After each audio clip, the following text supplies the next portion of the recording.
Muy bien, pues creo que hoy y la próxima clase van a ser importantes porque el canto 9 que ya estamos viendo que es complejo, y el canto 10 son de los más profundos, de los más bellos, de los más hermosos que se han escrito para el infierno por parte de Dante, pero también os tengo que decir que son cantos que están regularmente interpretados. Es decir, cuando la gente no entiende algo, en vez de parar y mirar bien, que es lo que nos dice Dante, mirate la doctrina que se asconde sotto il velame de libersi strani, salen corriendo y hacen un brochazo. Y nosotros justo lo que vamos a hacer, Cintia, es lo contrario, pararnos, mirar bien, Eva, y atender a lo que nos está diciendo Dante porque es muy poderoso y es muy profundo. Y os voy a decir una cosa, la intuición que tuve anagógica del infierno como el lugar de la comprensión, el lugar de la complicidad, el lugar de la compasión, me vino muy claramente leyendo el canto 5 por la palabra pietà que se repite tantas veces, pero se me corroboró leyendo el canto 10 y se me volvió a corroborar leyendo el canto 15, 5, 10, 15, que yo en un artículo que hice lo llamé Virtus, Amor, Salus, amor, virtud y salud, y ya os explicaré por qué cuando lleguemos a Brunetto Latine en el 15. Pero este es el canto de Farinata del Giuberti, es el canto de Cavalcante de Cavalcanti, el padre de su amigo Guido, es el canto de Federico II, es el canto de los heresíarcas, como lo va a llamar él, de los padres de una herejía, porque no solo de los herejes, sino de los que han inventado una herejía. Tenemos que investigar eso mucho y muy atentamente. Eh, es también muy extraño el sentido de la composición. Sabéis que a Dante le encantan los dípticos, incluso alguna vez hace trípticos en un canto, pero aquí lo que ha hecho es una suerte de composición fluida, vamos a llamarla así, en la que entramos en la laguna Estigia, tenemos las dificultades para llegar a la orilla, todo el principio, los 100 primeros versos del canto 9, como vimos, son la dificultad de Virgilio, el miedo de Dante, la aparición de la figura celestial, que yo considero un serafín, en donde los diablos huyen ante la aparición de esa serpiente ectónica, que es la primera manifestación de Dios con la varita, ¿no? Que abre las puertas. Y en el verso 103, una vez que se abren las puertas, realmente ahí cambiamos de espacio, cambiamos de territorio, entramos, porque siempre que atravesamos un umbral hay un cambio de conciencia, no me voy a cansar de decirlo, siempre, y este es un umbral que nos ha costado mucho abrirlo, no nos ha valido Virgilio, para entrar ha tenido que ver un serafín del cielo para ayudarnos a entrar. Entonces esto creo que es muy relevante y muy importante. De hecho, también vimos la complicidad de Dante con Virgilio y quizá entendimos en la clase última por qué Virgilio, ¿no? O sea, por qué Dante elige a Virgilio como su maestro y como su guía. Eso me pareció una complicidad muy hermosa, ¿no? Y bastante bonito. Entonces, claro, a partir del verso 103, justo donde terminamos la clase anterior, entramos dentro de la ciudad de Dite y nos la va a describir y Dante le va a preguntar a Virgilio qué es todo eso que estamos viendo en un territorio que es una necrópolis. Y digo necrópolis porque es mucho más que un cementerio, es una ciudad de los muertos. Quedaos con la idea, porque vamos a continuar con la próxima clase, quedaos con la idea de que estamos paseando entre tumbas en una ciudad en la que todos están muertos, que es nuestra propia ciudad, que es la ciudad de los muertos. Porque ya os dije que el ser humano tiene una temporada en el infierno, esperemos que poca, tiene muchísimo tiempo en el purgatorio, porque el infierno es un lugar, el purgatorio es un tiempo, y luego tiene momentos, kairos, ¿no? de paraíso. Pero todo eso no acontece en un espacio escatológico o en un tiempo escatológico posterior a la realidad actual, que es la única que existe, sino que todo eso acontece ahora mismo y cada uno de nosotros tiene sus momentos infernales en donde profundiza en los ínferos para sacar las sombras a la superficie e iluminarlas, compadecerlas, comprenderlas sin juzgarlas. Tiene extensísimos momentos de purgatorio, vale decir, de claroscuro, en donde uno nota el paso del tiempo, en donde uno ve cómo sale el sol, cómo se pone, cómo llega la noche, cómo uno por la noche se pierde y trastabilla, cómo duerme, tiene sueños significativos, nos vamos a encontrar tres en el purgatorio, y luego tenemos momentos de gracia, de plenitud, tenemos momentos de absoluta contemplación en donde el tiempo desaparece, el espacio desaparece y lo único que hay es la realidad no dual de nuestra alma en fusión con el absoluto, con la conciencia absoluta. Esa es a lo que llama Dante paraíso, que es ese kairos del momento presente. Pero insisto, todo eso no es algo que acontezca en un espacio y en un tiempo posterior al de la vida, sino que esa es nuestra vida. Entonces ahora, en este territorio de los ínferos, vamos a entrar en un lugar muy especial. ¿Por qué? Primero, porque todos los pecados de el infierno son los pecados éticos de la ética a Nicómaco de Aristóteles, que repito, divididos en tres. Los de la incontinencia ya los hemos visto. Luego vamos a ver, a partir del canto próximo, los de la violencia, y a partir del canto 17 la fosa maldita, que son los cantos que tienen que ver con el fraude, con la hipocresía, con la mentira, y en la novena fosa, en el cocito, los pecados que tienen que ver con la traición, los 4 tipos de traición. Y todo eso es aristotélico, pero hay 2 cosas que no pueden estar en Aristóteles. Una ya la hemos visto y otra la comenzamos a ver hoy, que son el limbo de los justos, el limbo de los sabios, en donde está Homero, en donde está Virgilio, en donde está Horacio, en donde está Ovidio, y además vienen a recibirle, en donde él ve allí a las figuras de la Eneida y de la Odisea, y ve a Julio César, y están todos los grandes prohombres de Camila y los grandes prohombres y mujeres de la antigüedad clásica, pero que no han tenido la posibilidad de ser salvados porque nacieron antes de la redención de Jesús el Cristo, como se nos, y viven sin pena ni gloria, sin miedo ni esperanza, como nos dice Virgilio, en una quizá, en un lanzamiento a la línea de flotación del pensamiento ortodoxo católico más convencional de la escatología. Pero todo eso ya lo hemos visto. O sea, lo único que no es aristotélico es el canto cuarto, es decir, el canto del limbo de los sabios, el castillo diamantino de los sabios, y el final del canto 9 y todo el canto 10, que es la necrópolis de los heresíarcas o la necrópolis de los epicúreos, que es lo que vamos a analizar muy concienzudamente en las próximas clases. Pero es que hay más. Cuando en el canto 11 hay un terraplén y hay un olor y una niebla y un vaho que llegan al cegetonte y Dante no entiende dónde están y le pregunta a Virgilio que le explique, y Virgilio en ese canto hace la organización moral del infierno, hace un resumen de todo lo que hemos visto y de todo lo que vamos a ver y no cita ni la necrópolis de los heresiarcas ni el limbo de los justos, porque lo que hace es un resumen de la moral, de la ética aristotélica. Todo eso es muy significativo y tenemos que saber leer así. La única manera de leer a la Divina Comedia es vivirla desde dentro y estar viendo todos estos procesos al mismo tiempo, porque es que si no, no hay manera, es que si no, no te enteras de lo que estás leyendo. Y ya digo, el final del canto 9 y todo el canto 10, en mi modesta opinión, se han explicado por los analistas que llevan siglos con esto, se han explicado de aquella manera. Entonces vamos hoy con mucha calma y con mucha paciencia a intentar comprender todo esto bien. Vamos a ver si somos capaces. Le decía antes a los que llegaron un poquito antes de empezar la clase que se abrochasen los cinturones porque vienen curvas. O sea que Isabel, abróchate el cinturón ahí en Candelera o donde estés, porque este canto y esta clase y la que viene son termonucleares, son extraordinariamente profundas, creo que no son tan complicadas como nos las han querido hacer ver los distintos hermeneutas, y con una lectura anagógica es bastante razonablemente sencillo de interpretar todo esto que vamos a ir viendo. Vamos allá, vamos a ver si somos capaces. Fijaos, la primera palabra con la que comenzamos este verso, ¿no? 106. Dentro, dentro, ya estamos dentro. O sea, por fin hemos entrado en el infierno. Hasta ahora era un preinfierno, eran pecadillos, eran, bueno, pecados de incontinencia. La incontinencia nos posee. Todos hemos visto una persona poseída por la ira. No es que él sea un airado, es que tiene ira, está poseído, etcétera, ¿no?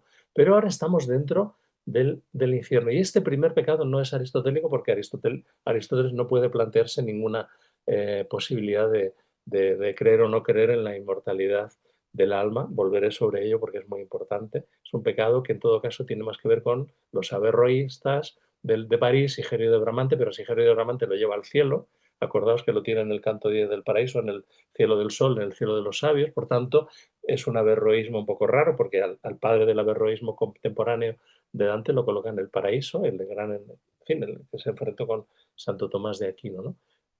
O con Epicuro, pero es que Epicuro no es un, que yo sepa, no es un hereje, porque era un filósofo griego mucho antes del nacimiento de Cristo y de la aparición del cristianismo. Por lo tanto, no puede ser hereje porque no tenía ninguna noción al respecto. Entonces, esto hay que leerlo muy sutilmente. Entonces, entramos y dice, dentro, y fijaos qué interesante porque dice, dentro entramos, dos veces, uno con un adverbio y otro con un verbo, y otro, fijaos, con un deíctico, allí, li, dentro l'intramo, allí entramos, dentro, allí entramos dentro. Eso es como esa expresión española que tanto fastidia, con razón, a los hispanoamericanos cuando en España decimos subí arriba, como si hubiera otra opción. ¿A dónde vas a subir abajo? Bueno, pues aquí es un poco así, ¿no? Fijaos, entramos dentro allí. Para que quede claro, es ese allí que también aparece en el cántico espiritual de San Juan de la Cruz. Allí tú me darías aquello que me diste el otro día, etcétera, ¿no? Es ese deíctico allí tan portentoso que genera un lugar, un espacio consagrado a la comprensión y a la reflexión. Entonces, entramos allí dentro sin ninguna guerra. O sea, nadie nos puso ninguna objeción. Y esta es una primera cuestión, Marian, que tenemos que anotar. Porque hasta ahora ha habido demonios que no nos han permitido entrar. Hemos tenido al cancerbero, hemos tenido a Minos, hemos tenido, o sea, hemos tenido muchas dificultades para ir accediendo a los distintos espacios de de las distintas terrazas previas, de las distintas fosas por las que hemos pasado. Y antes de entrar en la muralla de Edite por las puertas, que se abrieron con la varita del Serafín, había una infinidad de demonios que han salido todos huyendo. Mirad, ni en el limbo de los justos, ni en la necrópolis de los heresiarcas hay demonios. Nadie nos impide pasar por allí. Nadie hay allí, qué sé yo, pues fustigando a las almas, como pasará luego en la laguna de pez, o cortándolos en dos, como pasará con los cismáticos en el canto 28. Yo qué sé, o sea, no hay demonios. No hay demonios. Es una necrópolis de gente que está allí en unas fosas abiertas y en las que no hay demonios. Y nosotros, además, Dante lo ve que están abiertas y pregunta por si puede hablar con alguno de ellos, ¿no?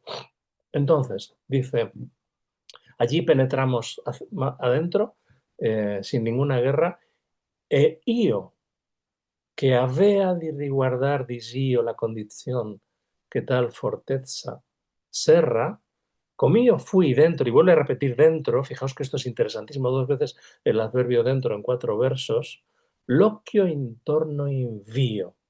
Fijaos, entramos dentro allí, sin guerra alguna, y yo, que estaba ansioso de mirar todas las condiciones que aquella fortaleza encierra, una vez dentro, y vuelve a repetir el adverbio dentro, miré con, giré los ojos en mi entorno para ver qué es lo que tenía a mi alrededor. Os he dicho 1000 veces que si queremos, y es la manera que yo os enseño, que si queremos comprender y gozar la lectura de la Divina Comedia, tenemos que detenernos y aguzar los 5 sentidos: oler, oír, tocar, ver, escuchar, con toda la atención, y a veces hasta degustar, con toda la atención. Entonces Dante se detiene y empieza a mirar. Al estar dentro, miró en torno suyo y dice, e veggio, y veo, ad ogni man grande campagna piena di duol e di tormento río. Y dice, y veo en todas partes una gran llanura, una gran campaña llena de dolor y de reo tormento, y de reo de tormento. Es una gran llanura de pena. Y pone un símil, esos símiles que tanto le gustan a Dante, ¿no? Como el que vimos el otro día en el Arsenal con la tarazana, ¿no? De como en la tarazana de Venecia, con el canto 21, ¿no? Que ya llegaremos de pez. Hace un símil que es muy interesante y que además da la casualidad de que en uno de esos dos sitios, justo hace un año, algunos de los que me estáis ahora oyendo estuvimos en Pola, ¿no? Entonces, El símil es muy interesante por muchos motivos, porque son dos cementerios de la antigüedad clásica, porque en la época de Dante los dos se podían visitar, hoy solo uno de ellos, el otro ha desaparecido, pero tenemos noticia de ambos, y porque los dos están en el límite de lo que Dante llamaría Italia, en un sentido lingüístico, porque Italia no existe como nación, empezó a existir en 1870, o sea, antes de ayer. Italia es una Macedonia, Italia es un conglomerado de taifas, pero Dante tiene una concepción de lo que es Italia. Italia es una unidad lingüística. Entonces, nos coloca los dos cementerios de los que va a hablar, uno en Agla, en la Provenza, que es Provincia, ¿no? Ha sido vencida por los romanos, y Niza, Niquea, es victoria, igual que la Nicea del Concilio de Nicea, que es una palabra que tiene que ver con ha sido vencida, ¿no? O sea, Provincia y Nicea son la misma, o Niza son la misma palabra. Provenza, Niza, Nicea son la misma palabra. Entonces, es el límite del imperio, el límite del reino, el límite de nuestra lengua, el límite de la lengua italiana. Entonces, hacia occidente en Arles, Provenza, y hacia oriente en Pola, en la costa de Istria, en la costa dálmata, en el Golfo de Carnaro, donde estuvimos hace justo ahora un año. Muy bien. Entonces dice, fijaos el símil.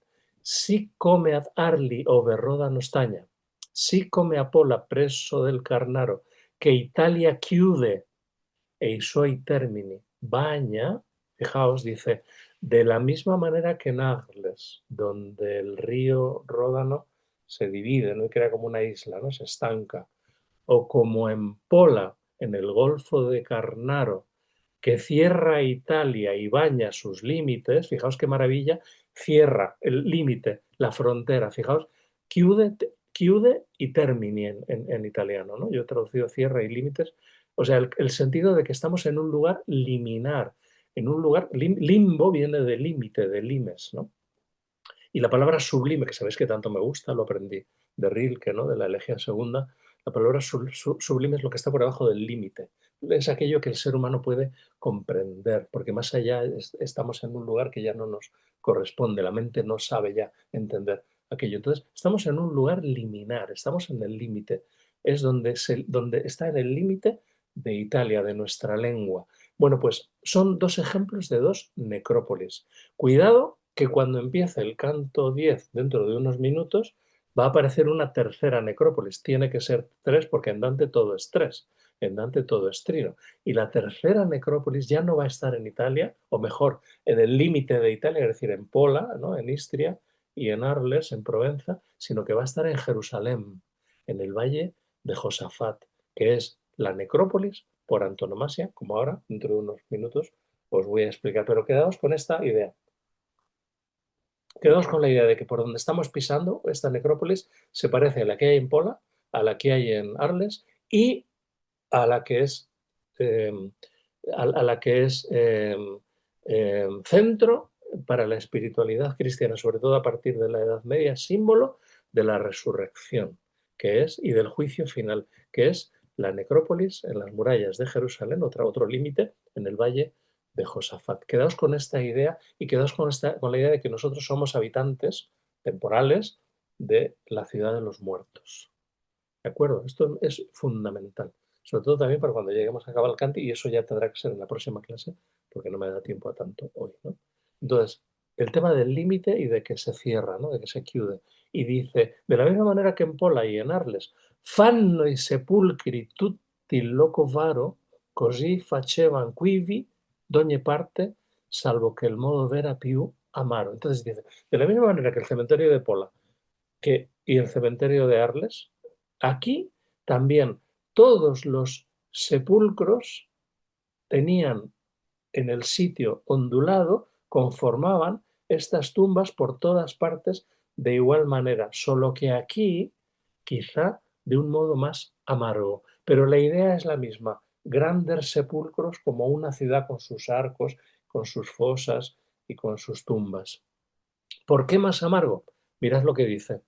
Che tra gli avelli fiamme erano sparte per le quali eran sì del tutto accesi che ferro più non chiede verun arte. Es decir, pues había llamas entre las fosas. Esto es muy importante, el entre, porque en general a la ciudad de Edite, entre comillas, bueno, por un grande, ¿no? por culpa, aquí lo tenéis, ¿no? De Doré, que ya llegaremos aquí cuando se encuentra con Farinata, se nos ha hecho pensar que las llamas salen de las tumbas, pero no, no, lo que dice, leamos bien, lo que dice es que están entre, aquí lo pone, mira, ¿veis? Traliabel liciame, entre, así he traducido yo, ¿no? Pues hay llamas entre las fosas y tanto ardían estas llamas entre las fosas, los caminos estaban en llamas y hay las fosas abiertas. Ahora explicará Dante por qué están, o se lo explicará mejor Virgilio, por qué están abiertas, ¿no? Y dice, y tanto ardían que ninguna fragua, es decir, un símil cotidiano de la cotidianidad urbanita de la época, una fragua en un pueblo, necesitaba tanto fuego el hierro, ¿no? Necesitaba tanto fuego para arder el hierro. Y ese es el símil que pone la ciudad de Arles y la ciudad de Pola. La ciudad de Pola, aquí la tenéis, este teatro lo recordaréis porque ahí tomamos un café en las murallas extramuros, ¿verdad? Cuando estuvimos en Pola. El,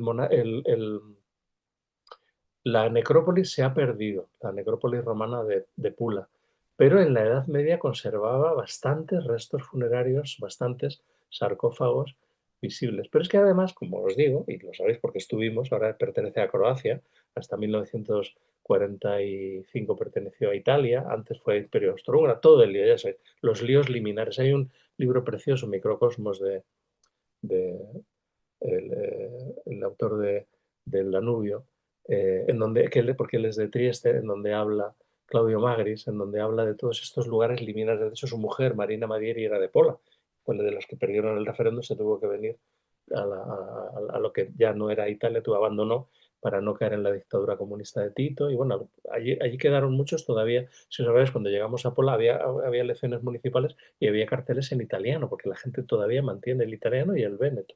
Entonces, son lugares de frontera que quedan a un lado o al otro de la frontera dependiendo de las vicisitudes generalmente bélicas o diplomáticas, ¿no? Entonces, eh, en cambio, la necrópolis de Arles, la necrópolis de Alicam, esa sí que se mantiene. Aquí tenéis una foto actual, ahí la tenéis. Esto es de lo que nos está hablando Dante. Esta es la comparación que nos quiere poner por dónde él va, por la ciudad de Edite, nada más entrar, ¿no? Por una necrópolis, aquí la tenéis. Recuerda también la necrópolis de Pompeya, los que habéis estado conmigo en la Villa de los Misterios, pues ya os acordáis, a un lado y a otro de la vía, pues había estos mismos sarcófagos. Los que habéis estado en Roma, en las catacumbas, pues en fin, esta idea la tenemos muy clara de los romanos. Además, con gran éxito por parte de los pintores, porque tanto Gauguin, aquí a la izquierda, como Van Gogh, a la derecha, pintan el mismo panorama y los mismos álamos y las mismas tumbas, ¿no? Cada uno con su estilo, pero los dos impresionistas. O sea que no nos extraña la imagen de, de Dante y creo que la explicación es esa. Ahora termina el canto 9 con un verso fundamental. Vamos a explicarlo porque es clave. Mirad, dice allí, tutti li lor coperchi eran sospesi e fuor nuscivan si duri lamenti che ben parean di miseri ed offesi. Dice, sus lápidas estaban todas removidas y estaban abiertas, ¿no? Y salían de allí duros lamentos que parecían míseros, miserables y ofendidos, ¿no? He traducido míseros y ofendidos, parecían por mantener el endecasílabo, ¿no? Entonces estaban abiertas y había lamentos, ayes, ¿no? Endechas, como dice la traducción de la Biblia, de míseros y ofendidos. Claro, esto es una cosa muy curiosa. Yo me he parado a pensarlo cuando lo estaba preparando. ¿Ofendidos? ¿Están ofendidos por qué, no? ¿Están ofendidos porque se sienten injustamente condenados? Cuando lleguemos al inicio del canto 10 y hablemos de los heresiarcas, de los herejes, ya sabéis que si por algo se puede envanecer, lo digo con sarcasmo, la Iglesia Católica, es porque va generando herejes uno detrás de otro a una velocidad de vértigo. El único concilio, único de los 20 de la Iglesia Católica, aparte de los 8 de la Iglesia Indivisa, luego ha habido 12 más, solo de la Iglesia Católica, en que no ha habido anatema sit, es el Concilio Vaticano II. Todos los demás han generado herejes, han generado cismas, han generado gente que se separa porque los condenan. El montanismo, el docetismo, el el nestorianismo, el monofisismo, el arrianismo. O sea, nos podemos aburrir de herejes que cuando se produce un concilio, que lo que quiere es unificar la doctrina, lo que hace es generar divisiones. Y eso ha sido un disparate. ¿Os acordáis cuando estuvimos en Éfeso, que os lo conté in situ? Todo lo que eso genera, ¿no? Con los monofisitas, con los, en fin, disparates, ¿no?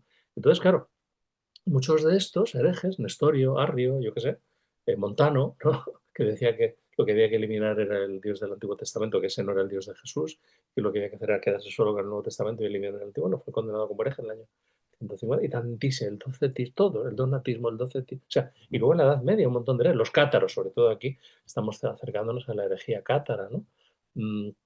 Porque los arrasaron, matadlos a todos, que ya Dios distinguirá a los suyos en el paraíso, ¿no? O sea, disparates. Entonces, claro, a lo mejor esos herejes asesinados, la mayoría de ellos quemados vivos, asesinados, ya no solo es que estén condenados en el infierno por herejes, sino que es que han sido apartados de la iglesia, ¿no? Entonces, a lo mejor por eso están tan ofendidos, porque dice, oiga, a mí me han separado y usted tiene más razón porque tiene la fuerza, pero igual el que tiene la verdadera explicación teológica del Evangelio soy yo y no usted, porque usted tiene la fuerza, ¿no? Porque tiene más votos. Aquí se armó la de Dios es Cristo, fue por 3 votos, o sea, en el concilio de Nicea, que el año pasado se celebró el 1700 aniversario, por 3 votos, ¿no? Perdió Arrio. Entonces, quiero decir, todo eso tenemos que tenerlo en cuenta y Dante lo sabe, ¿no? Y es consciente. Y además pasan muchas cosas. Este es un canto, esta necrópolis es una necrópolis fascinante y muy inquietante. Y ahora veréis por qué, sobre todo por los personajes con los que nos vamos a encontrar en ella, ¿no? Claro, los herejes a todos nos caen bien, obviamente, ¿no? Porque son librepensadores, porque se han ido al límite, porque no han aceptado de oídas nada, porque han querido con su razón investigar las causas y las cosas y los efectos, y a todos en principio nos caen bien, creo yo, ¿no? Los herejes, me parece a mí, ¿no? Nos caen peor los bastiones de la ortodoxia en general, ¿no? Siempre además como estreñidos y cabreados, ¿no? Los herejes no son simpáticos. Pur si mueve, diríamos todos nosotros, ¿verdad? Y no con la boca pequeña. Pero bien, que cada uno asuma lo que quiera, no tengo ningún problema con eso. Pero fijaos, eh, sus lápidas estaban removidas y parecían ofendidos, quizá injustamente condenados, puede ser. Y yo, maestro, quali son quelle genti che, seppellite dentro da quel arche, si fan sentir coi sospiri dolenti? Maestro, ¿qué gentes son esas que sepultadas dentro de estos arcos, dentro de estas tumbas, se hacen oír con suspiros dolientes, dolorosos? E quelli a me, que son gli eresiarche, coi lor seguaci d'ogni setta e molto più che non credi son le tombe carche. Entonces le dice Virgilio, porque antes no lo sabe, Virgilio ya ha estado por allí, ¿no? Virgilio le dice, mira, estos son heresiarcas, cuidado, no son herejes, son heresiarcas, son los fundadores de las herejías. Son todos los que han fundado alguna herejía. Imagino que aquí estará Arrio, que aquí estará Nestorio, que aquí estará, en fin, todos los herejes, todos los heresiarcas, todos los grandes fundadores de herejías que han sido condenados en los distintos concilios. Muy bien. Pero claro, de repente aparecen los epicúreos y dices, oiga, que yo sepa, los epicúreos es una doctrina filosófica que tiene sus razones de ser, pero que no tiene nada que ver con el cristianismo, porque es anterior. Entonces, ¿cómo es que me los pone aquí a los epicúreos? Es una cosa bien rara, ¿no? Vamos a investigarlo. Entonces, aquí están los fundadores de las grandes herejías con sus seguidores. Están los heresiarcas y los herejes con sus seguidores. Todos los monofisitas, ahí. Todos los nestorianos, ahí. Todos los arrianos, ahí, lo que sea, ¿no? Según van cayendo en los distintos concilios. Muy bien, los cátaros, ahí todos metidos. Muy bien. Y entonces dice, aquí están todos los secuaces de toda secta. Ya sabes que secta todavía viene en inglés scissors, significa recortar. O sea, la secta es porque los han recortado y los han expulsado, ¿no? Los han expulsado de la doctrina común y entonces se separan, ¿no? Se seccionan, ¿no? Y generan una secta que significa sección, insisto, scissors, recortar, ¿no? Y siempre se recorta y se forma un límite. Y estas tumbas están más llenas de lo que tú te imaginas. Simili qui consimile è sepolto, e i monumenti son più e men caldi. Dice, el igual con el igual está sepultado. O sea, cada grupo de sectarios, los cátaros en un lado, los monofisitas en otro, los nestorianos en otro, los arrianos en otro, los docetistas en otro, los pelagianos en otro. Todos los concilios, todas las distintas sectas que ha condenado cada concilio, pues cada uno está en una tumba y hay más de los que crees. Esto es una cosa también rarísima. Y todos están ofendidos y están como gritando, ¿no? Ofendidos, ofendidos, ¿no?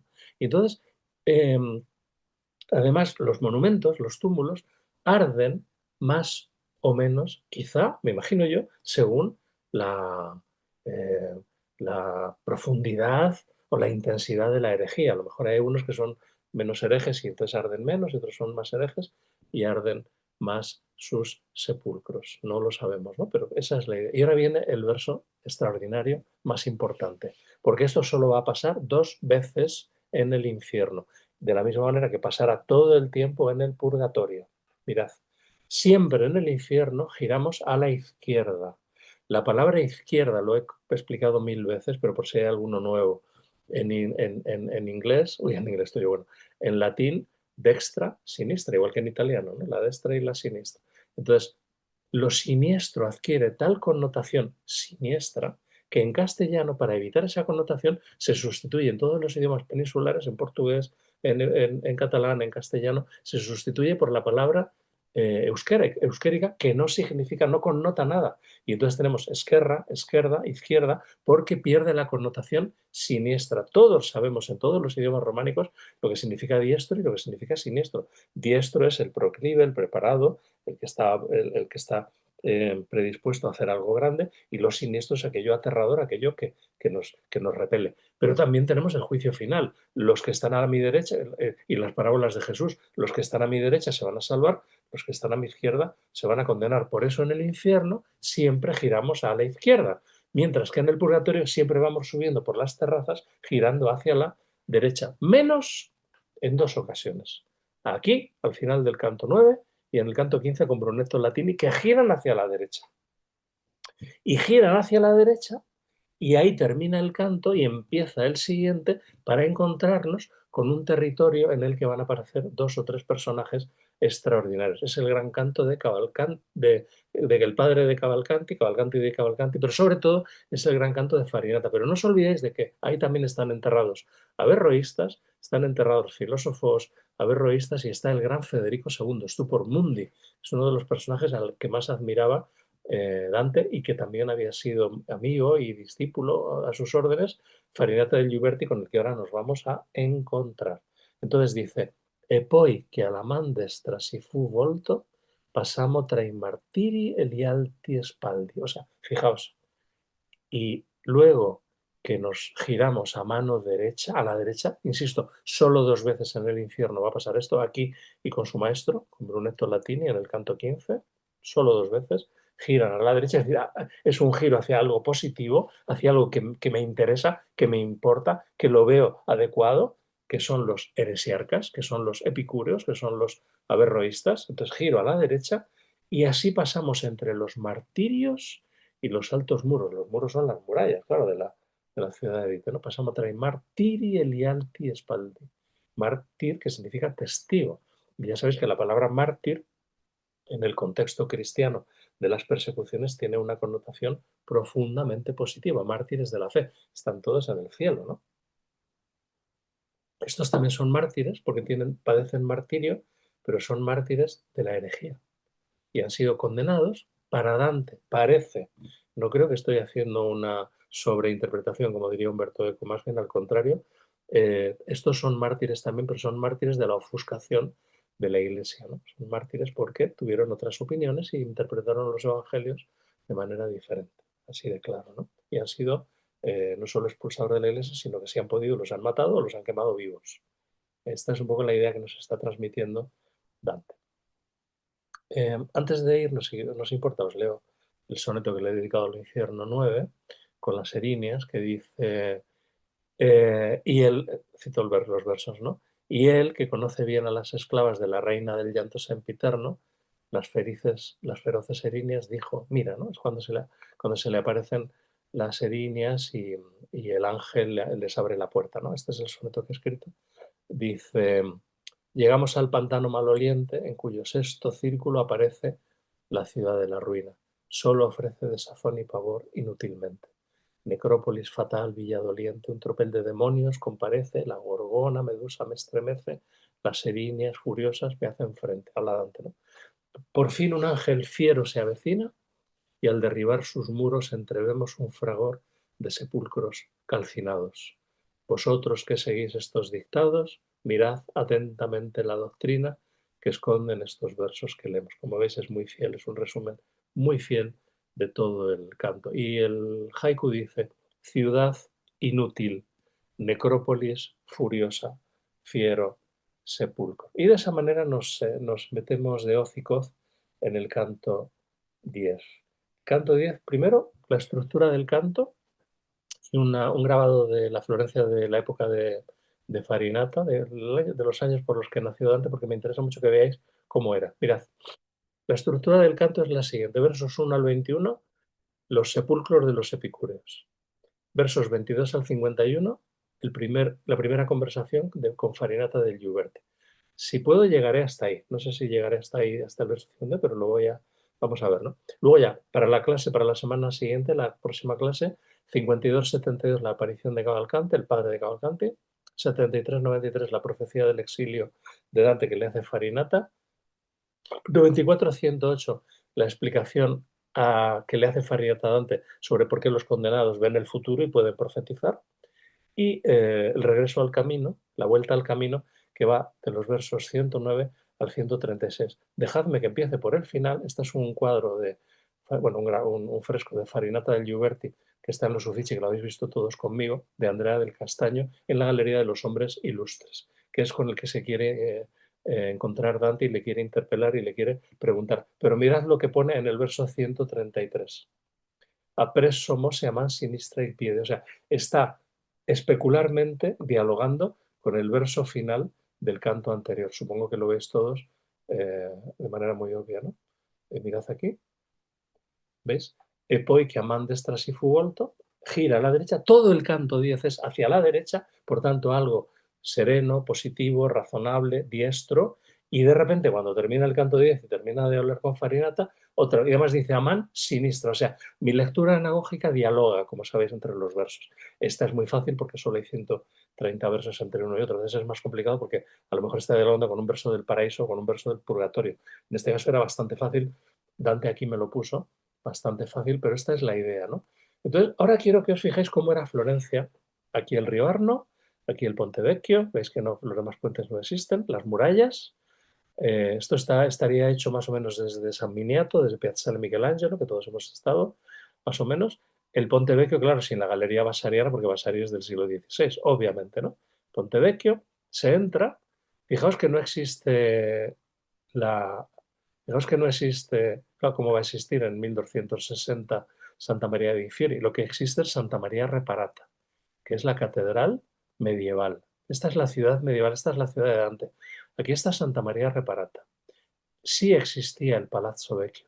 Aquí está la torre de la Podestà, que hoy lo llamamos el Bargello. Por aquí estaría la casa de Dante. Y una serie de torres. Todas estas torres, si os acordáis ahora, solo la del Bargello y la casa de Dante, que se mantuvo por razones históricas, y la de Piazza de la Signoria, se han conservado. Todas las demás, todas están desmochadas. En la maqueta que hay en la casa de Dante, cuando os lo explico, también se ve muy bien, porque competían. Era un San Gimignano, era un Manhattan. Todo el mundo competía a ver quién la tenía más alta, ¿no? La torre. Es un tema muy medieval, ¿no? Es como San Gimignano. Entonces, todo eso hubo un edicto cuando acabaron las guerras civiles primero entre güelfos y gibelinos, que ahora veremos, y luego entre blancos y negros, hubo un edicto, se desmocharon todas las torres, ninguna podía superar al Bargello, que era el Palacio de Justicia, y luego la cárcel, y era museo, claro, salvo Palazzo Vecchio, que ya estaba aquí, ¿no? Pero fijaos, Palazzo Vecchio estaba rodeado de casas. Entonces, mirad, ¿no? ¿Veis? Todo casas. Todo casas, todo casas, todo casas. Eh, Mirad aquí. Es la misma foto, es la misma. ¿Veis? El Palazzo Vecchio, aquí lo tenéis, todo casas. Y en cambio ahora, todos hemos estado aquí 1000 veces. Aquí está la Loggia, aquí están los Uffizi, aquí la estatua de Cosme primero, el marido de Leonor de Toledo, amiga de Garcilaso. Muy bien. Todo esto es una explanada. A esto le llamamos Piazza de la Signoria. Anda que no hemos estado aquí veces, ¿no? Aquí estaba la estatua de Dante hasta que le llevaron a la academia en 1904. Piazza de la Señoría. Pero la pregunta es, ¿esto es una plaza? Esto no es una plaza, esto es un descampado. Los que habéis estado conmigo os lo he explicado in situ, pero hoy me conviene explicarlo aquí. Dadme unos minutos y entenderéis por qué esto es un descampado, porque tiene que ver con farinata, ¿de acuerdo? Entonces, quedaos un poco con esta idea y, bueno, este es el mismo esquema, como esto se graba para que lo tengáis, ¿no? La entrada en el círculo sexto, la aparición de Farinata, la intervención de Cavalcanti, la profecía del exilio, las almas condenadas proféticas y el retorno al camino y se reanuda la marcha, pero se reanuda la marcha hacia la izquierda. Esto es importantísimo. Entonces, empezamos. Vamos a leer. Aquí está la ciudad de Vite, en un grabado, y leemos. Y dice así. Ora se'n va per un secreto calle. Acabamos de estar en Venecia, ya sabes que en Venecia se llama calle a las calles, igual que en español, que viene del latín y que en el toscano antiguo se mantiene, hoy diríamos vía, ¿no? No diríamos calle, pero igual que en veneciano, pues ahí está, ¿no?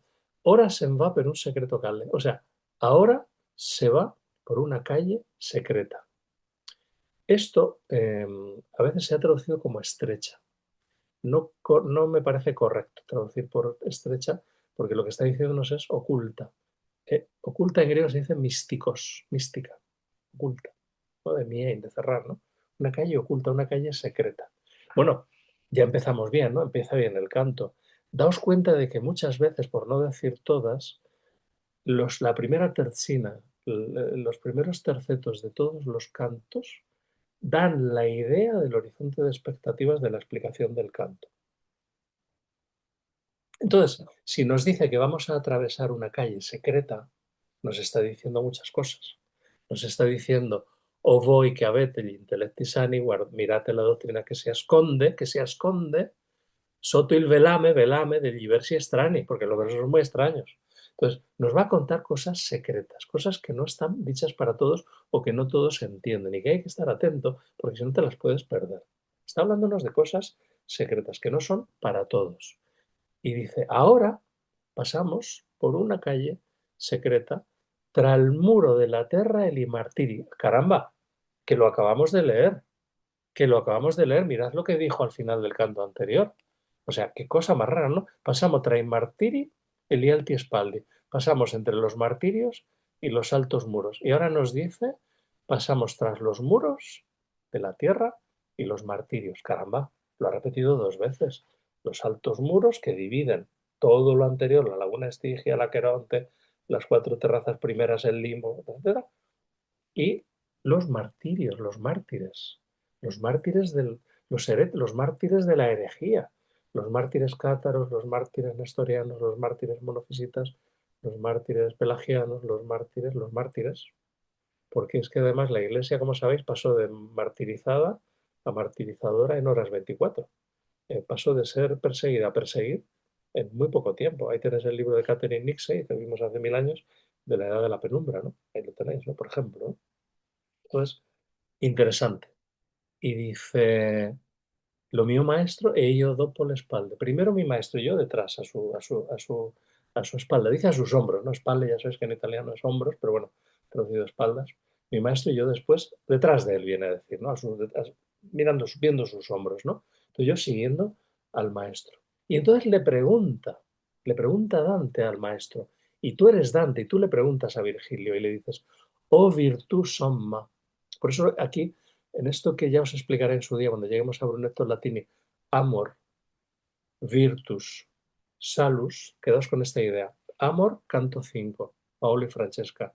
Virtus, canto 10, Farinata. La virtus es del vir, la virtud política, la virtud del virtuoso, del político, ¿no? Y del hereje, la virtud del librepensador, la virtud del que se atreve a ir más allá de lo consignado, la virtud del que se sale de las consignas, la virtud del que siempre le preguntan tú qué haces aquí, la virtud del que siempre está en los márgenes, la virtud del que no se deja acomplejar por el pensamiento dominante, la virtud del que siempre tiene una idea propia. Y claro, esas almas grandes pues suelen tener problemas, siempre los han tenido, ¿no? El propio Farinata se va a presentar como yo, que también viví en una ciudad que me creó y me causó pesares y yo mismo los causé. Pues claro, los Mahatmas, los magnánimos siempre tienen esa virtud. Entonces, quedaos con esta idea, que es una idea mía, que escribiré un artículo de canto 5 Amor, Paolo y Francesca, canto 10 Virtus, Farinata, y canto 15 Salus, Salvación, que es Brunetto Latini. Y diré, bueno, pero Brunetto Latini entre los sodomitas, la salvación, pues sí, pero me tenéis que dar unos meses. Os lo voy a explicar, además lo tengo muy pensado y es un artículo que quiero escribir y que os compartiré. Sobre este canto, pero todavía no porque tengo que enlazarlo con un cuento de Boccaccio sobre Cavalcanti. Os lo pondré en la próxima clase en Substack, relacionando el canto 10 con el cuento de Cavalcanti, pero todo a su tiempo. Vamos a seguir leyendo. Entonces dice, quedaos con esto, virtus, ¿no? O virtus suma, que en los infernales círculos me conduces, como te parece, háblame y satisfaz mis deseos. Es decir, no entiendo un carajo, no sé dónde me has metido, no sé qué son todos estos sepulcros en donde se lamentan los mártires. Explícame dónde estamos, por favor. La gente que per li sepulcri giace potrebbe si veder, ya son levati tutti coperchi, e nessun guardia face. Fijaos, Dante se da cuenta, perdón, traduzco, la gente que yace en estos sepulcros, ¿podré verla? ¿Se la podrá ver? Pues ya están levantadas todas las losas y aquí no hay nadie que vigile. O sea, Dante se da cuenta, esto es muy importante, que no hay demonios, que no están vigiladas estas necrópolis, que aquí no hay nadie que les ponga pegas o que les eche o que les apresure. No, no, no, tranquilos, ¿no? Aquí no hay nadie. Entonces, ¿podré ver a toda esta gente? ¿Y sabéis por qué lo pregunta? A ver si os acordáis, que no hace tanto. Otra lectura anagógica. Mirad, en el infierno 6, o sea, antes de ayer, para nuestras clases, en el infierno 6 hace solo tres cantos en, en los versos 76 y siguiente que os he traído aquí traducidos. Cuando estaba hablando con Chaco, el glotón, ¿os acordáis? Aquel que estaba entre el barro con la lluvia, que también profetizaba, que tenía capacidad para ver el futuro y para comprender. Dante le preguntó una cosa muy curiosa, muy rara. Fijaos lo que le dijo. Voy a repetir, porque ya lo vimos en esa clase. Dice, puso aquí fin, Chaco, el glotón, dice, puso aquí fin al lagrimoso dicho. Y yo le dije, atentos a lo que le pregunta Dante a Chaco, que ya lo vimos. Aún quiero que me informes y que me hagas merced de más palabras. Farinata y Teyayo, tan dignísimos, Jacopo Rusticucci, Arrigo y Mosca, y los que con su ingenio obraron bien, atentos, Farinata obró bien. Repito, Farinata del Giuberti obró bien. Dime dónde andan, quiero conocerlos. Pues me aprieta el deseo si el infierno los amarga o el cielo los endulza. Y luego contesta Chaco, a Farinata lo vas a encontrar en la ciudad de Edite, tal, tal. Y Dante sabe que aquí está Farinata porque se lo ha dicho Chaco, y lo primero que le pregunta a Virgilio es, oye, que yo quiero ver a Farinata, que yo quiero entrevistarme con Farinata. Quiero entrevistarme con el político más importante que ha tenido Florencia, que murió un año antes de que yo naciera, pero todos me hablaban de él. Además, mis abuelos eran sus enemigos, perdieron la guerra, fueron expulsados por él, luego les expulsaron. Se han estado pegando durante 30 años los gibelinos contra los güelfos, que eran mis abuelos. Háblame de este señor. Quiero entrevistarme con él, quiero conocerle. Con lo cual, fíjate, ya se nos crea una... eh, ac- es un poco como lo de Odiseo en los primeros cuatro cantos, que se habla de él, pero no lo vemos. Y claro, cuando llega el quinto canto y lo vemos, es impresionante. Entonces, de repente, cuando en el verso 30 veamos a Farinata que se yergue como si resucitara saliendo del sepulcro, aquí lo tenéis, ¿no? En el grabado de Dore, que es una maravilla, ¿no? Cuando vemos a Farinata erguirse, saliendo con un poderío, con una virtud impresionante, claro, es que ya hemos oído hablar de él, ya sabemos con quién tenemos que vernoslas, ¿no? Con este gran líder gibelino, amigo de Federico II y de su hijo, el hijo Manfredo, ¿no? De Federico II, que luchó con ellos. Joder. Y ahora está acusado de heresiarca, está acusado de epicúreo. Madre mía. Entonces, claro, yo o sea, quiero saber qué pasa por aquí porque quiero conocer a toda esta gente, pero me voy a detener en una cosa que es la explicación que hace Dante, que le hace a Dante Virgilio, de dónde están. Hemos visto la necrópolis de Pola, en el límite de Italia, ¿no? En el límite lingüístico de Italia. Y hemos visto la necrópolis de Provenza, en Arles, en el límite lingüístico de Provenza, que todavía no era, bueno, empezó a ser francesa con la cruzada contra los cátaros. Era un reino, era un condado independiente, más o menos valedor de la corona de Aragón con Pedro III, ¿no? o cae y se lo cogen los franceses. Muy bien. Pero ellos hablaban otro idioma, hablaban provenzal, era el occitano y eran los trovadores que estaban muy cerca de los Fedeli d'Amore. Fijaos, Equel tú, porque fijaos lo que le ha preguntado, dice, la gente aquí podré verla porque están las fosas levantadas. Y él a mí, y el maestro a mí. Fijaos aquí este grabado de Blake maravilloso. Y él a mí. Tutti saranno serrati quando di Josaphat qui torneranno coi corpi che lassù hanno lasciati. Entonces le dice, sí, sí, las fosas están abiertas, se cerrarán cuando regresen, una vez hayan asumido sus cuerpos y regresen del valle de Josafat, que es donde se producirá el juicio final, que es otra necrópolis, o por mejor decir es la necrópolis por antonomasia. Esta es una foto hecha desde más o menos el Huerto de los Olivos, todos los que habéis estado lo sabéis. Aquí está la mezquita de Al-Aqsa, aquí está el Domo de la Roca, aquí estaba el Templo de Jerusalén, ya lo sabéis. Aquí está el Muro de las Lamentaciones, que no era templo, era un muro que construyó Herodes, ¿no? Aquí está el Domo de la Roca, aquí está la piedra desde la que el profeta, la paz sea con él, Muhammad, ascendió al cielo montado en su caballo, y la misma piedra sobre la que Abraham estuvo a punto de asesinar a su hijo Isaac por mandato de Yahvé. Génesis 21, como todos sabéis, ¿no? Entonces la misma piedra, ¿no? Y a 100 metros está el Santo Sepulcro, el sepulcro vacío de Jesús, ¿no? Entonces, impresionante, un sitio de una densidad emocional, espiritual, en fin, que os voy a contar, ¿no? Y aquí está el Valle de Josafat. Ya sabéis que cuando vas aquí te lo explican, te cuentan que aquí hay multimillonarios desde la Edad Media que se han comprado un terreno porque sí, quieren ser los primeros en resucitar. Cuando llegue el juicio final van a ser los primeros, porque ya están ahí. Entonces hay una zona judía, hay una zona musulmana y hay una pequeña zona cristiana, pero sobre todo judía, ¿no? Pero aquí hay tumbas de multimillonarios. Están ahí esperando la resurrección, ¿no? Entonces dice, están aquí encerrados, se cerrarán todas estas fosas cuando regresen ya con cuerpo del valle de Josafat. Por tanto, tenemos en la necrópolis por antonomasia a la que se equipara la necrópolis donde estamos, la del valle de Josafat, que me parece muy significativo. Y entonces se explica una cosa curiosísima, atentos ahora, fijaos lo que dice. Suo cimitero da questa parte hanno, con Epicuro tutti suoi seguaci, che l'anima col corpo morta fanno. Atentos, atentos, atentas. Su cementerio tienen en esta parte, fijaos que la necrópolis es todo, es una ciudad, y llama cementerio a un trocito. Y entonces dice, tienen en esta parte en la que ahora pisamos, que es donde va a estar Farinata, su cementerio, los epicúreos junto con sus seguidores, que hacen que muera el alma junto con el cuerpo. Vamos a parar ahí y vamos a detenernos. Vamos a ver. Primera cuestión. Epicuro es un filósofo griego posterior a Aristóteles, ya sabéis, peripatéticos, estoicos, epicúreos, ¿no? Platónicos, peripatéticos, estoicos, epicúreos, cínicos, ¿no? Y luego ya neoplatónicos. Muy bien, siglo III, fenomenal. Epicuro es el padre del epicureísmo, que es una doctrina filosófica que plantea una serie de cuestiones, sobre todo de tipo ético.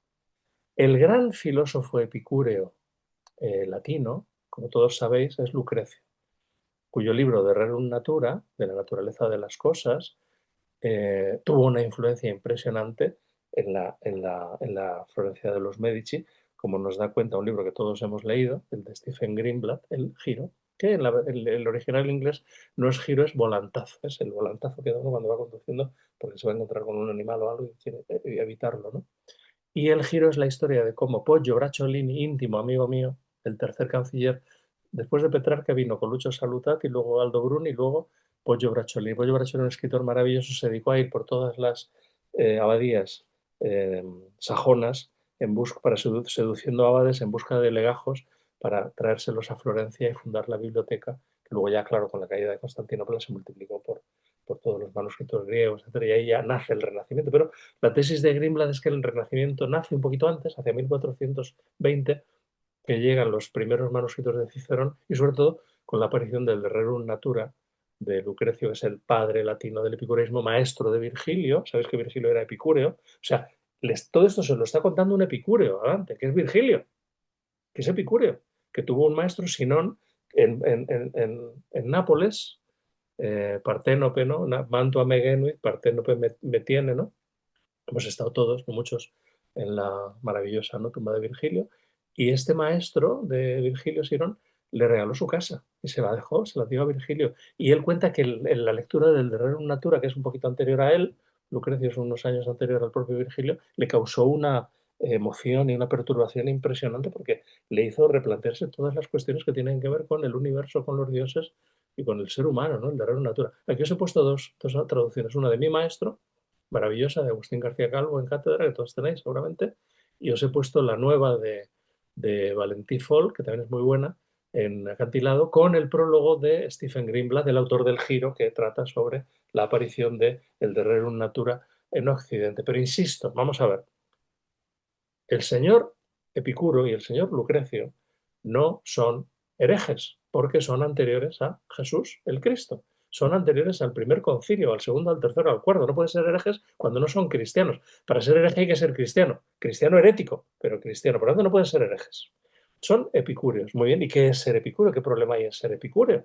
Ninguno. Mirad lo que dice Dante en el Convivio. Tenéis la edición de cátedra. En el capítulo 3, libro 14. Fijaos lo que dice a propósito de las virtudes, de la fe, la esperanza y la caridad. Fijaos lo que dice, os lo he traído aquí porque me interesa mucho. Mira, dice, en lo cual tienen origen nuestra buena fe, por la cual viene la esperanza de desear antes lo visto y por aquellos nace el ejercicio de la caridad. Está hablando de las virtudes teologales. Dice, por las cuales virtudes se asciende a filosofar al alma celestial, donde los estoicos, peripatéticos y epicúreos, por arte de la eterna verdad, concurren acordes en una voluntad. O sea, a Dante no le parecen mal los epicúreos. Insisto, que han girado a la derecha. Pero es que un poquito más adelante, en el capítulo 22, maravilloso, cuando en el Evangelio de San Marcos 16 las tres mujeres van al sepulcro después del Sabbat, compran ungüentos para ungir al Señor, acordaos todos, que son María Magdalena, María la madre de Santiago, y María Salomé. Mi madre se llamaba María Salomé, su santo es el 22 de octubre. Ese día, si Dios quiere, presentaremos en Par de los Levantes, en Madrid. Estáis todos invitados. Día del santo de mi madre, María Salomé. Y fijaos lo que dice Dante de ese momento. Está comentando el Evangelio de Marcos, ¿no?, de estas tres mujeres. Mirad lo que dice. Dice Marcos que María Magdalena y María Jacobita y María Salomé fueron a buscar al Salvador al sepulcro y no le hallaron a él, mas hallaron a un joven vestido de blanco que les dijo, preguntáis por el Salvador y yo os digo que no está aquí, mas por eso no hayáis temor, mas id y decid a sus discípulos y a Pedro que los precederá en Galilea y allí lo veréis, como os dijo. Por estas tres mujeres pueden entenderse las tres sectas de la vida activa, es decir, los epicúreos, los estoicos y los peripatéticos. Y ahora, por favor, Nelson, abróchate los cinturones de seguridad porque vienen curvas. Mirad lo que dice. Los epicúreos, los estoicos y los peripatéticos que van al sepulcro, es decir, atentas niñas, al mundo presente, ahora, hoy, ahora. Fijaos cómo empezó el canto. Ahora entramos en la secreta calle. Ahora que van al sepulcro, al mundo presente, que es el receptáculo de las cosas corruptibles, y preguntan por el Salvador, es decir, por la bienaventuranza, y no lo hallan. Es decir, nosotros ahora estamos en el canto 10 del, del infierno por una razón muy sencilla, porque estamos en el mundo de las cosas corruptibles. Y ahí ya no está Jesús, porque Él ha resucitado, se ha erguido, como se va a erguir de alguna manera. Fijaos o sea, como si leemos esto con un poquito de atención, cambia completamente la mirada sobre un canto que ha sido tan mal interpretado. Entonces, no me resistí a hablar un poquito del Valle de Josafat, porque el Valle de Josafat, aquí tenéis un grabado medieval, aquí veis el Domo de la Roca, que estaría en la ciudad, esto es el Monte de los Olivos aquí, y aquí están todas las tumbas, ¿no? Entonces,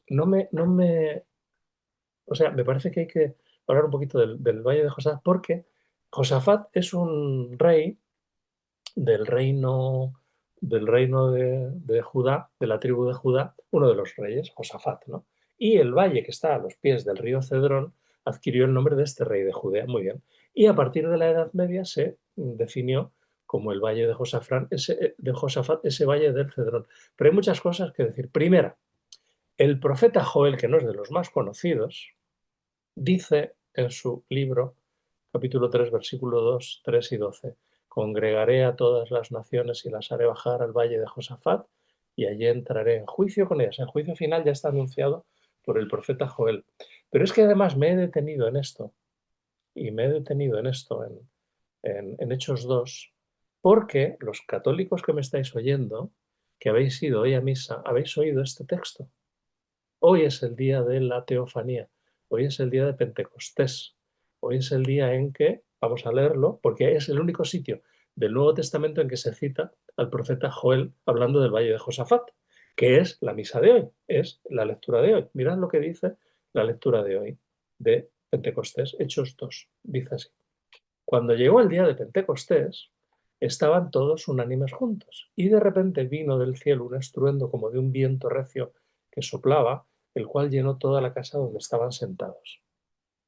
Y se les aparecieron lenguas repartidas como de fuego, asentándose sobre cada uno de ellos. Y fueron todos llenos del Espíritu Santo y comenzaron a hablar en otras lenguas según el Espíritu les daba que hablasen. Moraban entonces en Jerusalén judíos, varones piadosos de todas las naciones bajo el cielo. Y hecho este estruendo, se juntó la multitud y estaban confusos, porque cada uno les oía hablar en su propia lengua. Y estaban atónitos y maravillados, diciendo, mirad, ¿no son galileos todos estos que hablan? ¿Cómo pues les oímos nosotros hablar cada uno en nuestra lengua en la que hemos nacido? Partos, medos, elamitas y los que habitamos en Mesopotamia, en Judea, en Capadocia, en el Ponto, en Frigia y Panfilia, en Egipto y en las regiones de África, más allá de Cirene, y romanos aquí residentes, tanto judíos como prosélitos cretenses y árabes, les oímos hablar en nuestra lengua las maravillas de Dios. Y estaban todos atónitos y perplejos, diciéndose unos a otros, ¿qué quiere decir esto? Nosotros, burlándose, decían, están llenos de mosto, como diciendo, estos le han pegado al Jumilla antes de tiempo y están todos borrachuzos, ¿no? Entonces Pedro, poniéndose en pie con los 11, alzó la voz y les habló, diciendo, varones judíos y todos los que habitáis en Jerusalén, esto os sea notorio y oíd mis palabras, porque estos no están ebrios, como vosotros suponéis, puesto que es la hora tercia del día. Es decir, no es ni la hora de la siesta, que es la hora sexta, ni la hora nona, en donde uno se toma ya sus vinitos. Fijaos que es muy gracioso, porque aquí Pedro lo que está diciendo es que no están ebrios porque es la hora tercia, pero que le darían al tintorro si fuera la hora sexta o la nona. O sea, él no niega que tomen vino, sino que a la hora tercia toman más bien café. Bueno, café no creo porque no hayan descubierto América, pero ¿qué le vamos a hacer? Lo que tomaran en la hora tercia, algo tomarían, ¿no? O sea, no están borrachos porque es muy temprano. Mas esto es lo dicho por el profeta Joel. Caramba, el profeta Joel, el del valle de Josafat. Y entonces Pedro, como cita de memoria, va a recitar lo mismo que os he leído, congregaré a todas las naciones tal, pero lo va a decir de memoria.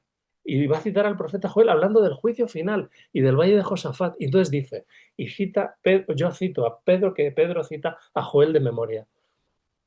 Y en los postreros días, dice Yahvé, derramaré de mi espíritu sobre toda carne, y vuestros hijos y vuestras hijas profetizarán, vuestros jóvenes verán visiones, y vuestros ancianos soñarán sueños, y de cierto sobre mis siervos y sobre mis siervas, en aquellos días, como veis, desdobla.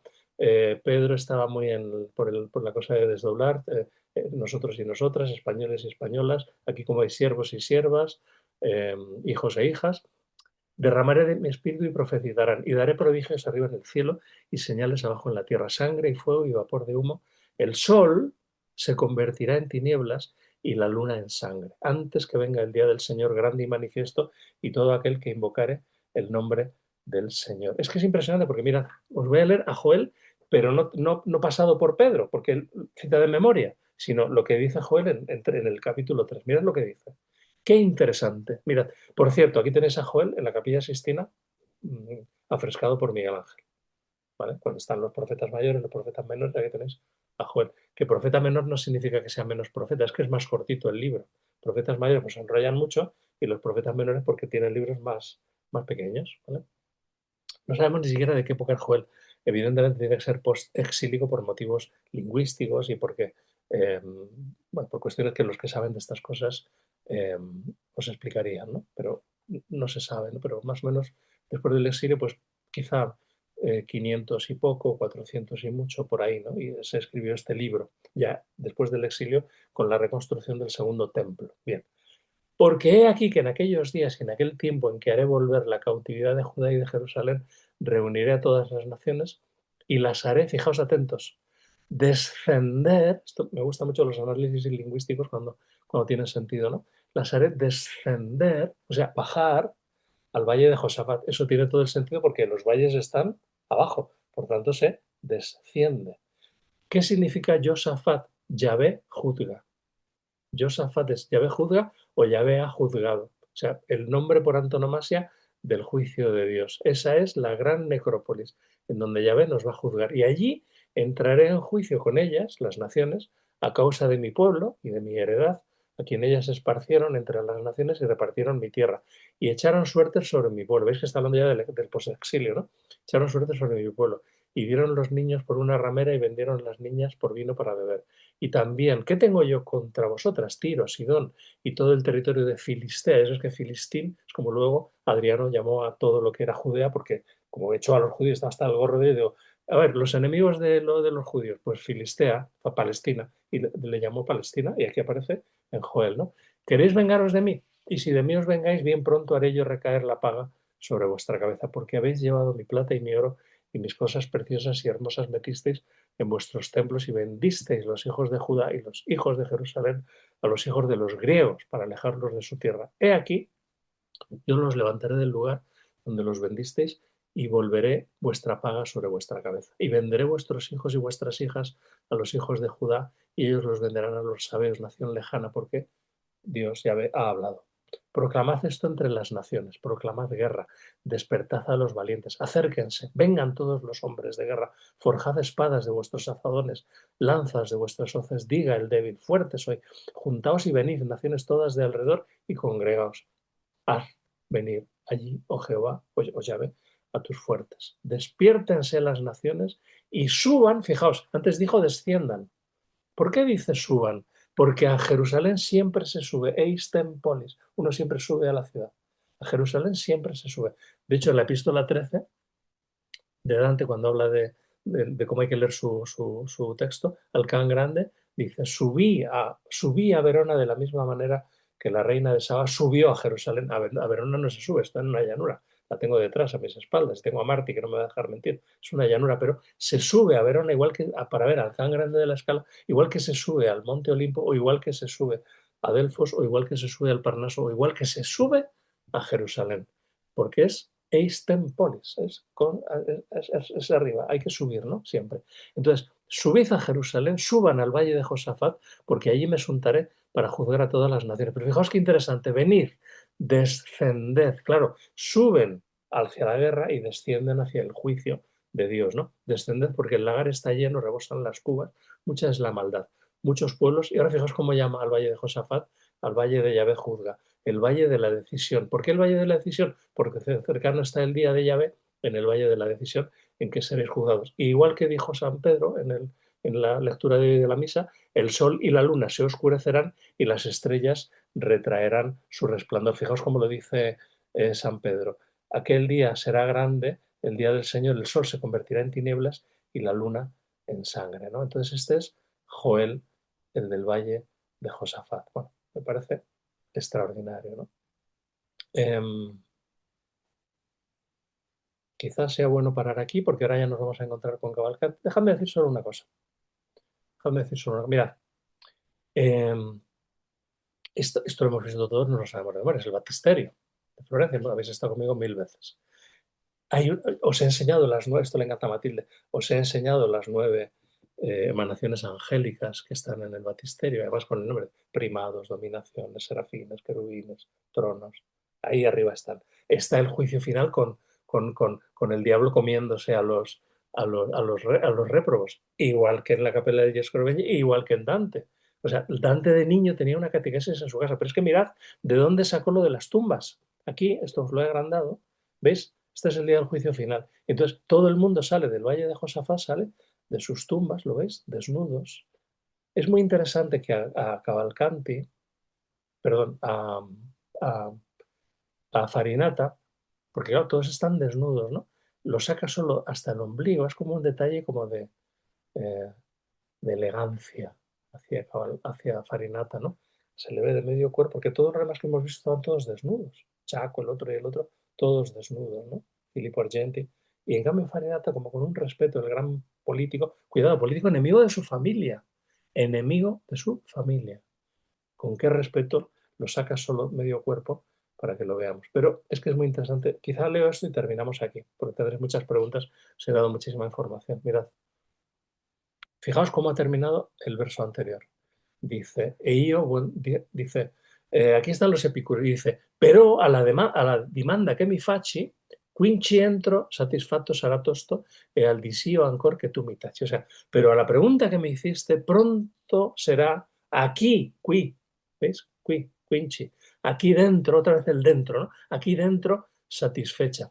Incluso ese deseo que me callas y que yo intuyo, porque ya te conozco, guapo, ya llevamos un tiempito juntos y tú me estás callando hasta tu propio anhelo de entrevistarte con Farinata y de saber por qué los epicúreos son mártires, etcétera, etcétera. Y yo dije, buon duca, non teño riposto, a te mio cuor se non perdicer poco, e tu mai non pur mo hacho disposto. Y yo, buen dux, buen guía, no te oculto nada, mi corazón, si no es por hablar poco. Y tú, el hablar poco, me lo tienes predispuesto porque estoy muy atento. Y entonces, están hablando, atentos que es muy importante este momento, este golpe de timón es extraordinario. Están hablando y entonces se oye una voz que dice, fijaos, vamos a ver, ¿en qué idioma habla Virgilio? Dante escribe en latín, sabe latín perfectamente. Es una persona culta de su época, está en gramática, está perfectamente preparado para hablar un latín cultísimo. Lee a Virgilio perfectamente, escribe en latín. Dante tiene la mitad de sus textos están en latín, el de Vulgaria y Elocuentia, el Monarquía, etcétera, etcétera, ¿no? Entonces, la pregunta es, ¿Virgilio sabe toscano medieval? Pero fijaos que ellos van hablando en toscano. Están hablando en toscano, mirad. Fijaos, y esto lo oye Farinata. Mirad, esto es muy importante. Mirad. Farinata oye, e io, buon duca, non teño riposto, a te mio cuor se non perdicer poco que tu me non pur... Y antes dice, su cimiterio questa partiendo con Epicuro, tutti. O sea, todo esto lo está oyendo Farinata y dice, coño, oh, perdón, dice, unos tipos hablando en toscano, en mi idioma, y se emociona y se levanta, el susto que les pega, ni os lo cuento, se yergue, ¡buah! Toda la figura se pone, se yergue, ¡buah! ¿No? Del sepulcro donde está humeante, porque oye hablar en su idioma, en el idioma, como diría Dante, nel cui si dice mamma e pappa, en el idioma vulgar, en el idioma de la madre, en el idioma de las mujeres. Les oye hablar en vulgar a Virgilio y entonces dice, oh tosco, que per la città del foco vivo ten vai così parlando honesto, piacciati di restare in questo loco. Fijaos qué maravilla. Le oye hablar en toscano y dice, pero bueno, pero si tengo aquí un paisano. Y se yergue y le dice, oh tú, toscano, que a la ciudad del fuego, que por la ciudad del fuego caminas vivo, porque le he visto con cuerpo, hablando tan honesto, plaz, te plazca, por favor, pararte un momento aquí y charlar. Y le dice una cosa preciosa, mira, si termino, le dice, la tua locuela ti fa manifesto. Esto es maravilloso y muchos supongo que lo habéis pillado. Por tu forma de hablar te delata, natural de la noble patria, aquella a la que fui tal vez harto molesto. Todas las almas grandes le son molestas a su patria. O sea, vamos a quedarnos con esto. La tua locuela ti fa manifesto. Acordaos, Mateo 26, versículo 73. Estamos juzgando a Jesús en el Sanedrín. Pedro, al cual le dijo que le iba a negar 3 veces antes de que cantara el gallo, se ha quedado un poco rezagado, pero al final el hombre ha hecho ejercicio de valentía, se ha acercado hasta el patio del Sanedrín, es noche cerrada, y ha visto a Jesús por la ventana, y Jesús le mira, hay unos cuadros preciosos, ¿verdad? Jesús le mira con una tristeza, lo está viendo, y Pedro tiene frío, es de noche cerrada, y se acerca al fuego. Este momento, estos versículos de Mateo 26, 50 y siguientes, narrativamente son extraordinarios para analizar, porque mirad, Pedro se acerca al fuego, y al acercarse al fuego, claro, se le ilumina la cara, entonces una de las criadas que estaba allí Ve la cara y dice, anda, si tú eres uno de los que estaba con el Galileo, con el que están juzgando, Galileo es como decir andaluz, o sea, tiene un acento impresionante. Yo no soy andaluz, no, o sea, tiene muchísimo acento, muy fuerte. Los galileos tienen mucho acento con respecto a Jerusalén. Entonces le dice, anda, pero primero le ve. Y le dice a la criadilla, si tú eres uno de los que venía con el Galileo. Y entonces él dice, no, yo no soy Galileo. Y claro, se delata. La voz lo delata. La voz lo delata porque le delata el acento. Y entonces dice la criada, dice en latín, nanet loquen la tua manifestum te tacit. O sea, seguro que tú también eres uno de ellos. Y dice la criadita, porque hasta tu forma de hablar te delata. Pero mirad el latín, en la vulgata. Nam et loquen la tua manifestum te facit. Mirad lo que dice Farinata, la tua locuela tifa manifesto. O sea, está citando el verso, el versículo de la Vulgata, en el que la criada le dice a San Pedro, te delata tu acento, te delata que eres toscano, te delata que eres Galileo. Y ahí aparece eh, el gran Farinata del que nos ocuparemos en la próxima clase. Pero yo creo que ya os he dado tanta información que casi ahora prefiero escuchar si tenéis alguna duda o ninguna. No sé si ha quedado todo claro, si estáis de acuerdo conmigo, ningún problema. Os escucho. Ángel, a mí me parece que es impresionante como tú nos has destacado el acomodo razonable que hace Dante ante la heterodoxia y la bendición que le da al pensamiento abarcador, ¿no? A mí me parece que esto es evidente y te tengo una pregunta, ¿verdad? La destreza aristotélica, ¿verdad? La razón orientada a un fin recto como disposición necesaria, ¿verdad? Para enfrentar los pecados racionales. Mi pregunta es si la destreza, según el propio Aristóteles, es una capacidad intelectual moralmente neutra, que solo se hace virtud cuando el fin es recto. ¿No estaría Dante sugiriendo de que Virgilio, la razón natural pagana, posee ya esa orientación recta si la gracia sobrenatural, o más bien el giro a la derecha lo ejecuta Virgilio instrumentalmente como guía, pero solo Dante lo incorpora como disposición moral genuina, dado que Virgilio mismo está condenado al limbo precisamente por carecer de la fe que le da rectitud plena al entendimiento? Carecer de la fe y por no estar bautizado. Es decir, por no poder participar de la gracia de la redención por un motivo estrictamente cronológico, que a Dante y a Virgilio les parecen injustísimos, y eso nos lo deja muy claro el libro cuarto. Es exactamente así con un matiz, es decir, claro que es la recta razón la que te lleva a la plenitud de lo humano. Además, Dante dice, lo dice muy bien en el Paraíso Terrenal, para llegar a merecer el encuentro con Dios, primero tienes que llegar a la plenitud de lo humano. Y la plenitud de lo humano se da entre los filósofos, es profundamente aristotélica. Y de ahí que giren a la derecha y que haga esta loa al pensamiento libre y racional y a la heterodoxia. Porque Dante era otro gran heterodoxo. Y Dante es otro gran epicúreo y otro gran averroísta y otro gran bueno, es que vamos a leer el cuento de Boccaccio en donde homenajea a Cavalcanti y lo llama filósofo natural ateo. En la época de Cavalcanti, o sea, de Dante, tú no podías ser ateo. Vete a un país musulmán y lo primero que te van a preguntar es qué religión practicas. Y no se te ocurre decir ninguna porque te van a preguntar hasta que digas una, la que sea, pero necesitas decir una, porque no se concibe el ateísmo, no se concibe. En la época de Dante no se concebía el ateísmo y resulta que Cavalcanti era ateo, tanto el padre como el hijo. Y a Farinata lo sacaron de la tumba cuando muere en 1964. En 1984, cuando pierden la guerra los gibelinos y ganan, por decirlo así, los abuelos de Dante y el propio Dante, lo sacan de la tumba, lo tiran al río, tiran el cadáver al río y lo condenan por epicúreo 20 años después de muerto. Condenar a alguien por epicúreo es un disparate porque Epicúreo no era cristiano. Pero lo están condenando por ateo.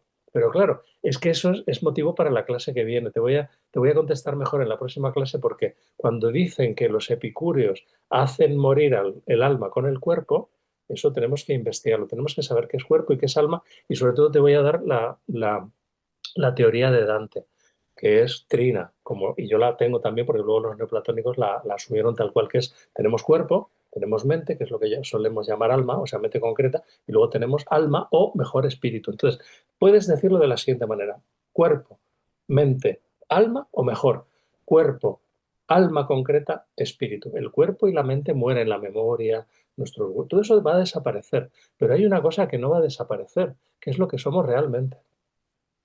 Esto es lo sorprendente. Esta es la buena noticia. Esa es la buena noticia. Claro, Dante te vuelve loco, pero Dante tiene razón porque Dante es un iluminado y Dante tiene la experiencia de lo que dice. Dante no habla por hablar, Dante sabe de lo que está hablando y te da la buena noticia que tú vas a morir, pero tu verdadero tú no va a morir porque no ha nacido. Pues esa es la respuesta. Y Bello. el giro a la derecha es descomunal, descomunal, o sea, es para quitarse el sombrero. O sea, este cante hay que leerlo de rodillas. Hay que ir a la tienda, alquilar un reclinatorio y leerlo de rodillas.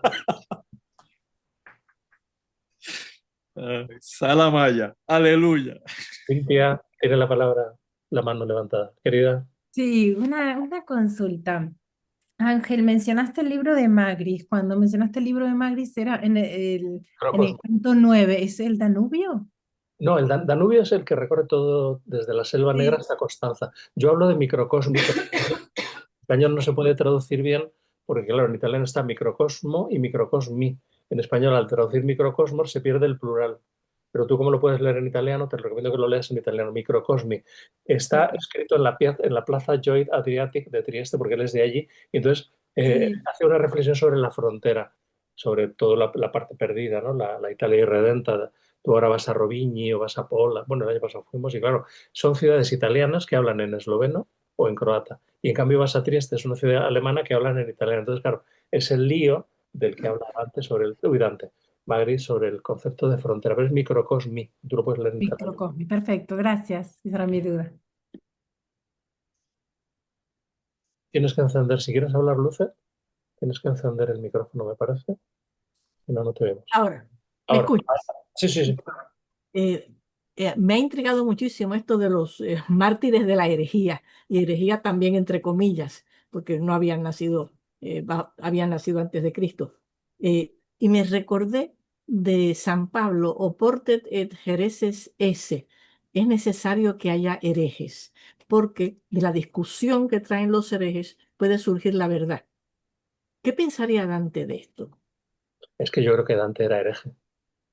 Entonces se identifica con los epicúreos y con los averroístas y con todo, y luego con los cátaros, es que Dante es hereje. Pero Dante es hereje, o sea, entiéndeme, yo creo que Dante tiene una comprensión profundísima del Evangelio que lo hace hereje para el bastión de la ortodoxia previsible, medieval y tal, ¿no? Pero Dante es hereje, en el buen sentido, en el mejor sentido de la palabra, porque un iluminado no puede aceptar ninguna forma, ¿no? Que yo creo yo, vamos. Claro, porque, Otra cosa, porque también San Juan de la Cruz era hereje. Lo que pasa es que él puede aceptar quedarse en la forma y él la comprende y la vive y no escandalizar a nadie, que es lo que le suele pasar a las personas iluminadas, que pueden aceptar la forma o no, porque da igual. Pero da hay, igual. claro, pero hay contextos en que es mejor aceptar la forma, quizá el de Juan de la Cruz, es un contexto. Mira al Jalás, un hereje que le costó la vida por no aceptó la forma, pero en cambio a Juan de la Cruz, bueno, estuvo a punto, pero la asumió. O sea, una persona que ha tenido esa comprensión de lo real puede entender perfectamente la forma. Si el problema es que los otros son los que no le entienden a él. Tengo un amigo que es amigo tuyo, no vamos a decir aquí el nombre, que ha sido puesto a caldo por los bastiones de la ortodoxia, y me dijo, el problema es que yo a él le entiendo, pero él a mí no. Y saber de quién estoy hablando. Sí, sí, perfectamente, perfectamente. Yo estoy de acuerdo contigo, siempre lo hemos estado tú y yo. Dante era hereje, le ponemos comillas también, pero claro, lo que San Pablo creo que estaba entendiendo es que tiene que haber herejes para que surja la verdad de la fe católica de él, claro. Pero entonces vamos a traducir bien la palabra hereje. Tiene que haber gente libre y gente valiente para que entonces surja la verdad. Porque los Mm, que iguanas, iguanas, iguanas al poder, pues acaban convirtiendo aquello en un sistema desolado que no le interesa a nadie porque ya no transmiten la verdad. mm. Y en cambio el libre pensador siempre está en el... la clave del canto, del final del canto, es el concepto de límite, de limes, de estar en el límite, de ser valiente, de no quedarse en la zona de, como se dice ahora, no siempre, en la zona de confort, ¿no? Que es típico, ahora se habla mucho de eso, ¿no? O sea, Dante es un valiente, y no se queda nunca en la zona de lo previsible, porque entonces hubiera sido, pues, el gran, primero que no habría escrito en italiano, en toscano, primero, no habría escrito en toscano, habría escrito en latín perfecto, y habría sido el gran preboste de la latinidad medieval, pues muy bien, pero eso no le interesaba nada. Y además, ¿por qué escribe en toscano? ¿Por qué es tan libre? O sea, a Dante le echaría en la bronca todo. Dice, pero este chico lo listo que es como escribe en la lengua vulgar. O sea, es absurdo. Primero escribe en toscano. ¿Y a quién les escribe? A las mujeres. ¿Por qué? Porque son, o mejor, a lo femenino de cada uno de nosotros. ¿Por qué? Porque es quien le va a entender. Porque los, digamos, lo que preguntaba antes Jaime, o sea, los ortopédicos, racionalistas, ortodoxos, previsibles, que no se salen nunca del carrilico, esos, pobrecitos míos, bastante tienen ya con lo que tienen. Me parece De bien. acuerdo, de acuerdo, de acuerdo, de acuerdo. ¿Nadie más pregunta? ¿Todo claro? Bien. Yo quiero hacer un último comentario y es que me remito a lo que nos traíste de Ken Wilber y los distintos grados de entendimiento. A mí me parece que la heterodoxia de Dante nos ayuda como diría Walt Whitman, contengo multitudes, me contradigo y que a mí me ha iluminado mucho el poder entender que contengo planos arcaicos, mágicos, míticos, racionales, pluralistas y que todos ellos pueden convivir y que no tengo que rechazar a ninguno. Este, y yo creo que la lectura anagógica de la comedia a mí me ha ayudado mucho a quitarme las etiquetas de que uno es agnóstico, humanista. No, uno contiene toda esa tradición y puedo convivir con ella sin problema. Sin duda, clarísimo, sin duda. ¿Sabes lo que pasa? Que solamente desde esos lugares tan altos, ¿no?, de la comprensión puedes comprender los niveles más bajos. Los que están en un estadio mágico no entienden nada del racionalista y el que está en un no racionalista no entiende nada del transpersonal. Es decir, ese es el problema, ¿no? Pero todo eso hay que comprenderlo. Por eso es tan importante la psicología integral. Por eso es tan importante, en mi opinión, leer a Ken Wilber, además, ¿no? Creo que una manera de entender a Dante que nos ayudará muchísimo es leer a Ken Wilber, porque es que como él tiene todos esos procesos, pues toda la lectura analógica de María Soresina y estas cosas que hago yo aquí, claro, parten de esa comprensión transpersonal o transracional. Pero es que, fíjate, Dante, yo no sé si Ken Wilber leyó Dante, pero si Ken Wilber leyó el Canto Primero del Paraíso cuando Dante habla de transhumanare, mira, anda, este señor ha inventado la psicología transpersonal 7 siglos antes que yo. Ángel, cuando dices lo del límite es muy, muy interesante, ¿no? Esa, como la mandorla, que es donde se produce la corporización y la espiritualidad de la materia y la corporalización de lo espiritual. Tienes que estar como en ese límite para poder entender el meollo, ¿no?, de la cuestión. Pero que estos dos cantos son muy evidentes. Y luego el tema del umbral, que tiene que ver con el límite. Atravesar los umbrales. Y claro, atravesar la puerta de Edite es o sea, lo más parecido a atravesar la puerta de Edite, canto 9-10, va a ser Purgatorio 9-10, atravesar la puerta del Purgatorio, que están colgadas en el mismo sitio, con la llave de oro y la de plata. Otra vez, ¿no? La razón y la intuición, o la razón y el amor, o el amor, ¿no? El límite es clave y el umbral, que es lo mismo, totalmente. Bueno, pues nos quedamos aquí entonces y nos convocamos.